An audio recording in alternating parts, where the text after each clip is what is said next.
Greetings, members, one and all of the Salivation Nation. Precious metals continue climbing from 2 pressure points. Let's explore.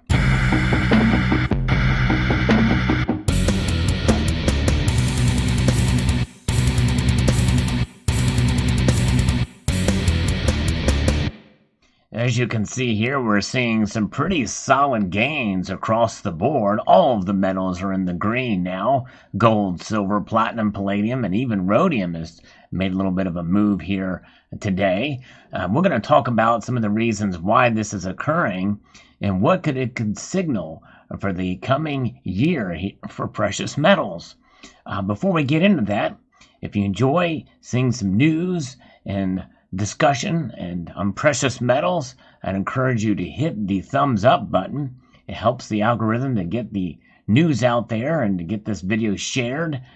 Certainly is helpful. And also hit the notification bell so that you can be apprised of the latest video as we talk about the markets and where the precious metals are going. You know, for those of us who hold precious metals, when we see the prices climb, such as silver almost at $26 an ounce, it gives us a little bit of pause and making us think, hey, we're doing the right thing here. Gold, it's getting closer to that $1,800 level again. And again, this gives us some confidence that we're doing the right thing. It's whenever there's price movements like what we're seeing here, sort of validates what we've been talking about. But I also want to encourage you that if the prices start to dip back down again, which is likely, there's an ebb and flow to this, and that's typical market conditions. Well, there's consumer confidence, and there's other things that could play a part in a role in it's going down, but that just means that, hey, they're still there. They have not crashed or tanked. You know, again, we've not seen silver drive back down below, $20 in quite a while, well over a year. So it's pretty exciting to see these numbers and where they're going. So let's get into these 2 pressure points here. We're looking at an article here from Market Watch. Gold prices marked the highest finish in 7 weeks, and they fall on Treasury yields and U.S. tensions with China and Russia as lifting gold's appeal. So gold futures on Thursday scored their biggest daily gain since March, with prices settling at their highest in 7 weeks as benchmark U.S. bond yields pulled back and rising U.S. tensions with China and Russia boosted the metal's haven appeal.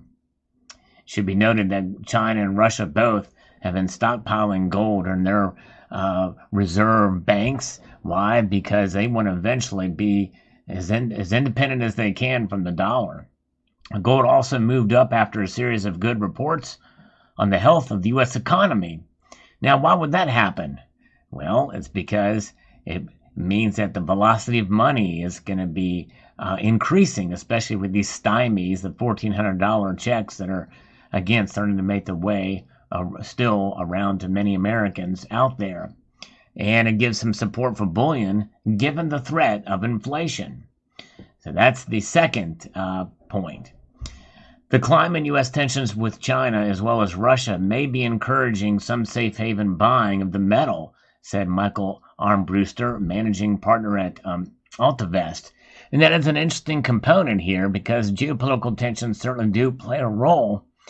But I know that most of us in this community, and I'm talking about the community as a whole, are doing it because we're scared of what's happening with this moronic monetary theory that's out there, which has been tested and tried and failed every time it's done.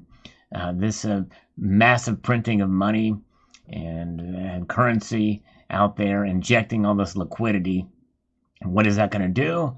That's going to make the currency diluted, and eventually it could lead to hyperinflation and lose the appeal of the confidence of the dollar, even though it's the strongest of all the currencies out there. Tensions between the U.S. and China over Taiwan have climbed, and the Biden administration on Thursday expelled some Russian diplomats and announced sanctions against dozens of people and companies, partly in retaliations to Russia's interference in last year's presidential election and some hacking that they have have done, apparently. The U.S. is talking tough with China and Russia, and this may be the first sign that markets are starting to price in a new risk, Armbruster told MarketWatch. So far, equity markets are oblivious. June gold rose $30.50, or 1.8%, to settle at $1,766.80 an ounce. That was the highest settlement for most active contracts since February 25th, and the largest one-day dollar and percentage increase March 9th FactSet data show. A closely followed report on U.S. retail sales showed a 9.8% rise in March thanks to the $1,400 stimulus checks from the government to consumers, reflecting accelerating economic growth in the aftermath of the COVID-19 pandemic.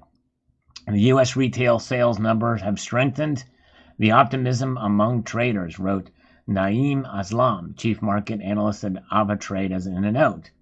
In terms of gold price, we have seen more momentum coming as the dollar index loses its strength because of the Fed chair already informed markets that rates aren't going higher anytime soon. The dollar was steady on Thursday dealings at 91.69, tapping a low of 91.49 as gauged by the ICE US dollar index, a measure of the buck against a half dozen currencies. A weaker dollar can make dollar-pegged assets more appealing to overseas buyers. Bond yields were pulling back, with the 10-year Treasury trading at 1.54%. Some people thought it could go as high as 2% at one time. A falling government debt yields can boost appetite for precious metals. Prices for gold had moved up overnight in reaction to the Fed's Beige Book released Wednesday afternoon. The report showed increased economic activity and moderate wage and price increases in most Federal Reserve districts, potentially increasing inflation concerns and adding to price pressures already seen in greater than expected increases. In the Producer and Consumer Price Indexes, said Jeff Clearman, portfolio manager at Granite Shares, which offers the Granite Shares Gold Trust bar. Gold prices, which has been range-bound, continue to be supported by the Fed's historically unprecedented accommodative monetary policy. And I think one of the biggest drivers for most of us who are buying the physical metal anyways, negative real rates, a weaker U.S. dollar, and growing inflation concerns, Clearman told MarketWatch shortly after the Beige Book's release. Silver was up 1.49%, climbed 1.7% to trade at $25.96 an ounce earlier, and copper added 2.2% as well. Platinum climbed, and we can see in other economic data that U.S. industrial production rose 1.4% in March, and U.S. weekly jobless benefits claims fell 193,000 to 576,000 in the week of April 10th, falling well below economists' expectations.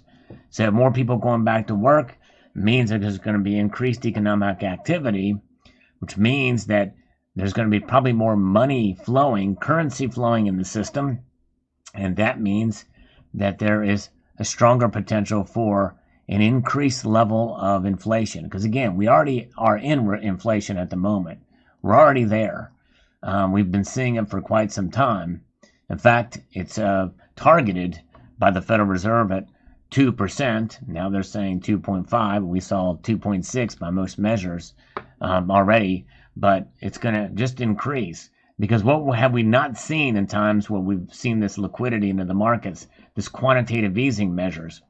We've not seen a massive velocity of money, which is why we didn't get hyperinflation before.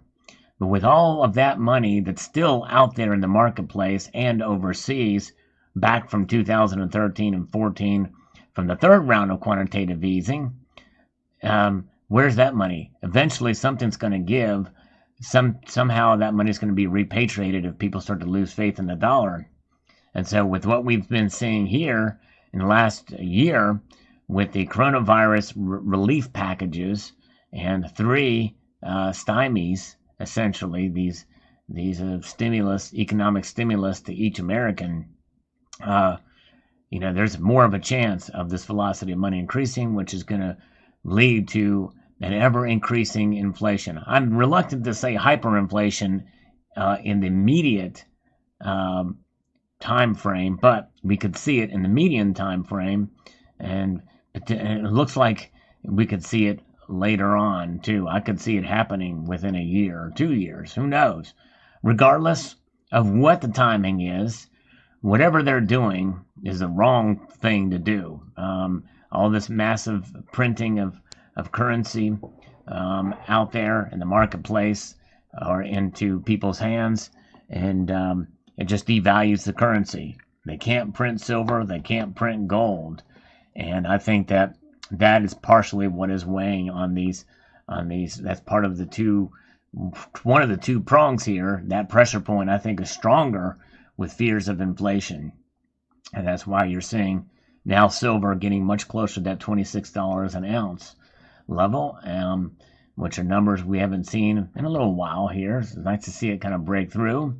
An increase, but not that much more of an increase than what gold did, because the gold to silver ratio is still hovering around the 68 range, although it's a little bit lower now, but nonetheless, there you go.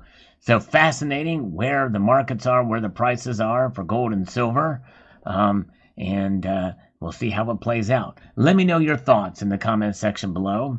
I'd like to extend a multitude of gratitude to you all for taking the time to watch, and encourage you to please rate, share, comment, and subscribe.